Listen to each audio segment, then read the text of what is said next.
So today let us we discuss the anther development and microsporogenesis.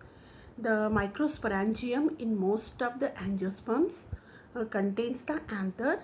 Mostly the anther is tetrasporangiate consisting of 4 vertically elongated sporangia.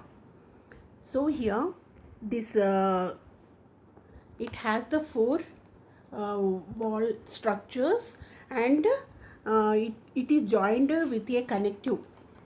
So these 4 walls tetrad will be joined at the center with the help of the connective. Each sporangium covered by, here see the each sporangium of the anther covered by 4 wall layers, that is micro. Outer is the microsporangium contains the 4 wall layers. The outer layer is called as the epidermis. The second one is the endothelium, second layer. Third layer is the middle layer, and the fourth one is the tapetum. The single sporangium may be arch-shaped in structure. So its appearance is arch-shaped structure. So let us see the reproductive part of the plant is a flower. In this flower, the both essential organs like male and female sex organs are present. We already discussed it. So today we will know more about the development of the anther. All of you know the structure of anther. The anther consisting of long, slender structure that is known as a filament. This filament is attached with flower, and at the tip of the filament anther is present. So these are the anther. Anther is nothing but the pollen grain. See here the surface of the anther or pollen grain are they are mostly oval in shape. In most of the plants, the angiospermic plants, the pollen grains are oval, round, or spherical in shape, and they are 2 wall-like structures. That means they mostly consisting of the bifid structure. It looks like 2 cells will be attached together.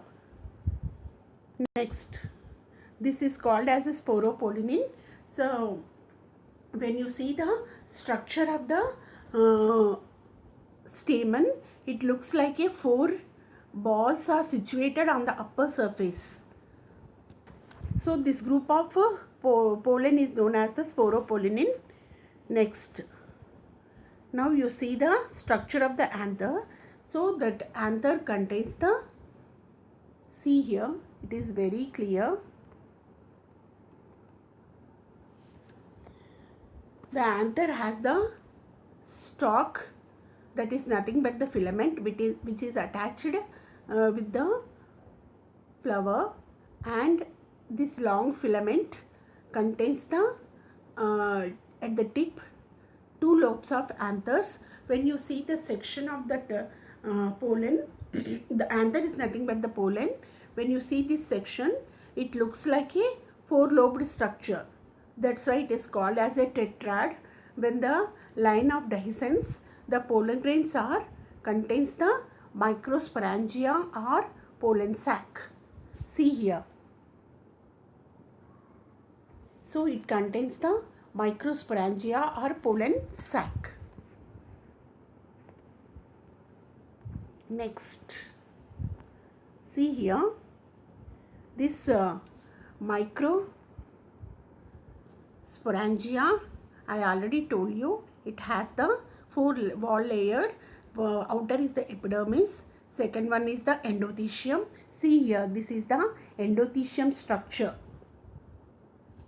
Endothelium, this is the second layer, and the third one is known as the wall layers, and the last innermost layer is the tapetum. So now we discuss the, first you know the definition of the microsporogenesis. So what is microsporogenesis means? The development of pollen grains inside the anther lobe as well as the whole development of anther. That means the pollen grains are developed inside the anther lobe. They contains the microspores. Actually, these microspores are developed uh, by the pollen grains or spore. Mostly they are haploid structures. So these haploid structures are developed from pollen mother cell. This pollen mother cell is nothing but the diploid structure. So it is clear to you know the development of pollen grains inside the anther lobe as well as the whole development of the anther is called microsporogenesis. These pollen grains are developed from the diploid pollen mother cells. So actually the pollens are haploid, but they are developed from the diploid pollen mother cells. So these entire process is known as the microsporogenesis. It is clear to you now. So see here, during the microsporogenesis, it is contains the two things. Mostly it performs the two things, or it has the two things. What are those means? First one is the microspore. Microspore is nothing but the pollen grains. See, next, micro mean they have the pollen grains, and genesis means formation. So it is clear that microsporogenesis is nothing but the formation of pollen grains or microspores from pollen mother cells. Next, when you see the transverse section of anther, this transverse section of anther contains the archisporial cells. So these archisporial cells are divides, and they divides into two types of cells. They develops into two types of cells. First one is the inner sporogenous cell. First one is, and that means the archisporial cell divides into two cells, and the outer cell is called as the outer parietal cell, and the inner one is known as the inner sporogenous cell. So the inner sporogenous cell is further divided into sporogenous tissue. You understood now? The archisporial mother cells first divided into two types of cells, that is the inner sporogenous cells and the outer parietal cells. The inner sporogenous cells further divides and they develops into sporogenous tissue. This sporogenous tissue is nothing but later they develops into microspore. Those are tetrad in structure. I already showed you the slides of tetrad microsporangium. So next, the second one is the outer cell, that is nothing but the parietal cell. This parietal cell again further divide and it will give the anther wall or anther wall layer. This anther wall layer is nothing but it is in the form of epidermis. It will cover the anther and it will give the protection. See here, it is very clear. First, the microsporangium has the four important structure. Outer epidermis, see this outer blue layer which is seen now, that is the epidermis. It is uniceriate without any intercellular spaces, and they pack it together and cover entire the microsporangium. So below this epidermis, endothecium is present. This endothecium is very important for further development of the microsporangia. And next, third layer after the endothecium, middle layers are present. See, the dark blue color shaded one are middle layers. So next, at the center of the tetrad, these four structures are there now. That's why it is called as a tetrad. In this each tetrad, tapetum is present. This tapetum is nothing but it is a nutritive layer which supplies the nutrition to the developing microsporangia or microsporangium. So see here, it is very clear. The outer epidermis, inner endothelium, next middle layers, and center tapetum. So TS of transverse section of microsporangium contains epidermis, endothelium, middle layers, tapetum, and then after further divisions they develops into pollen grain tetrads. So cells of the tapetum possesses dense cytoplasm and they nourish to developing pollen grains. So the tapetum cells supplies the nutrition to the developing microsporangium. A group of compactly arranged cells called as a sporogenous tissue. So the sporogenous tissues are present in the each tetrad. They are mostly compactly arranged. Next, at the center of the each tetrad, the pollen grains are present. The cells of the sporogenous tissue are called pollen mother cells. So these sporogenous tissues are nothing but they are further develops into pollen mother cells. See here, when during the developments some changes will be occur. That means the entire wall will be formed and they will separates the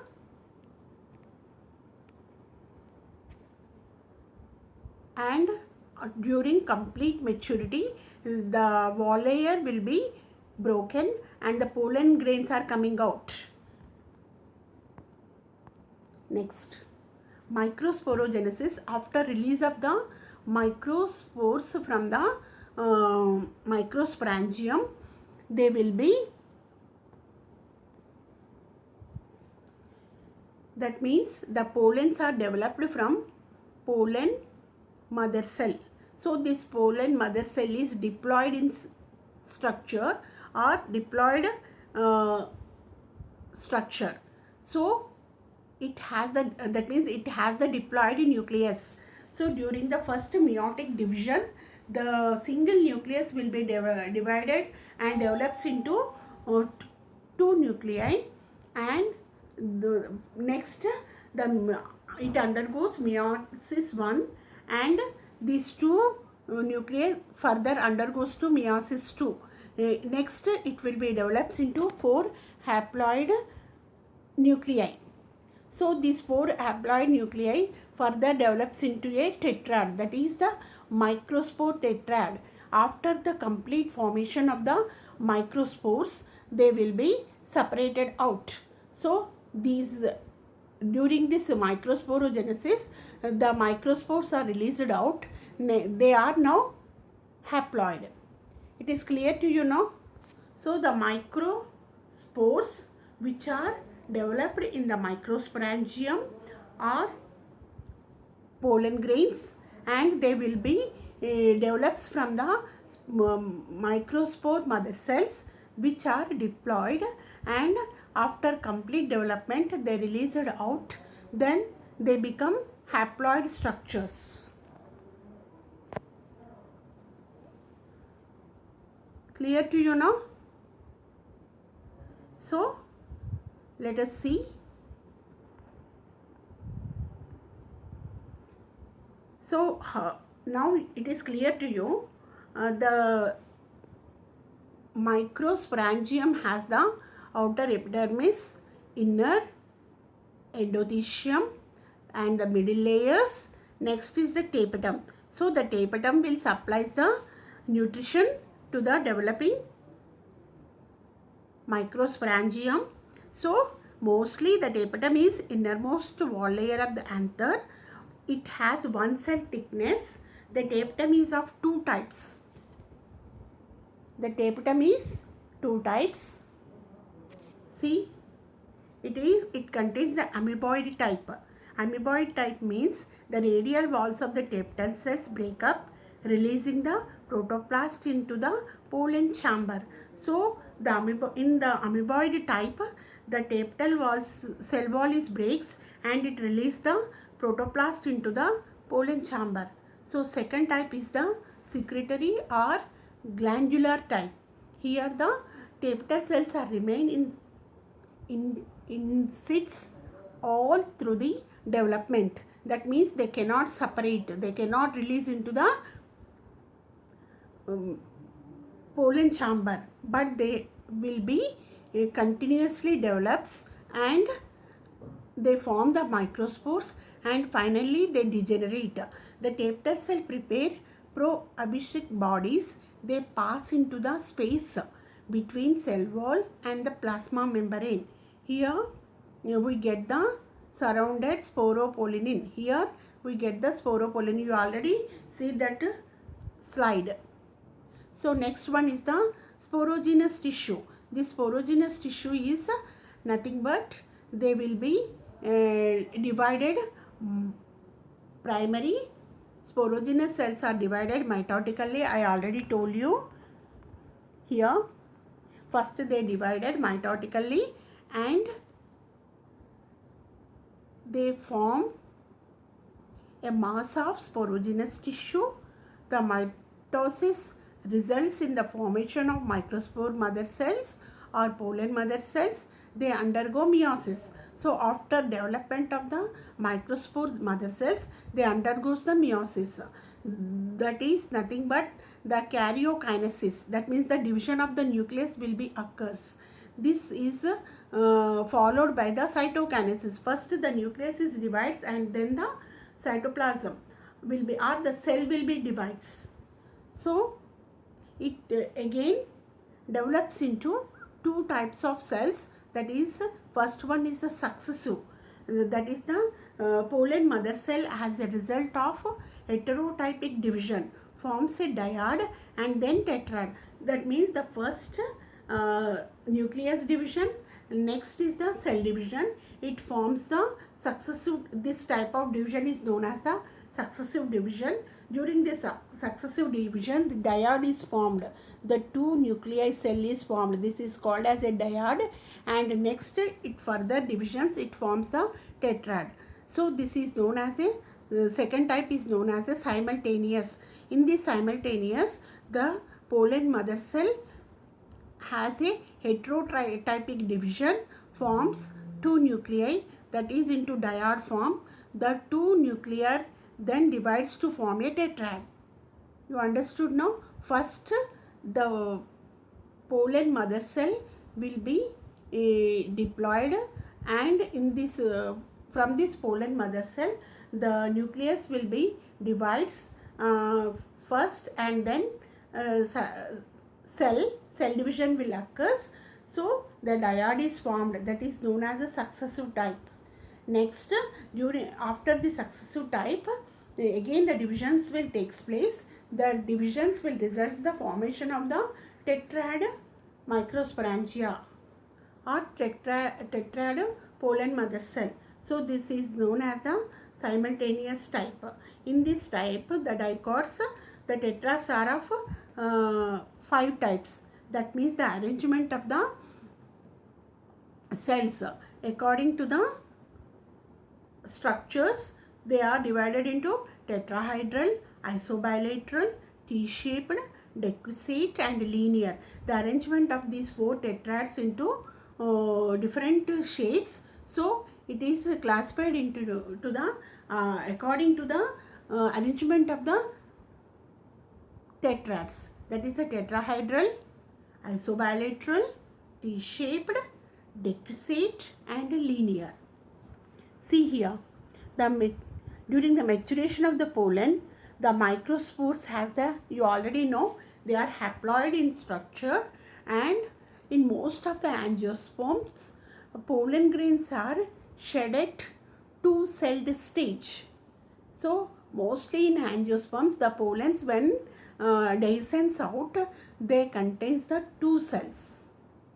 That is In the rest of the species, generative cell divides mitotically to form two male gametes and pollen grains are shed at three-celled stage. So, first, the microsporangium is a single nucleus. It contains a single nucleus. It further divided mitotically and develops into a bicellular pollen. That means the two cells are formed, one bigger and one smaller. The bigger cell is known as the vegetative cell. So in this vegetative cell, the nucleus, everything is present. Again, the smaller cell is known as the generative cell. So this during this stage, again the pollen divides, mitotic second division will occur. So it will be develops into complete tricellular pollen. In this tricellular pollen, again the pollen has a single cell with one vegetative nucleus and two male gametes. It is clear to you now? Next, see here the structure of pollen. The pollen grains are represent male gametophyte. You already know it. The pollen grains are nothing but they are male sex organs. And see here the structure of the pollen.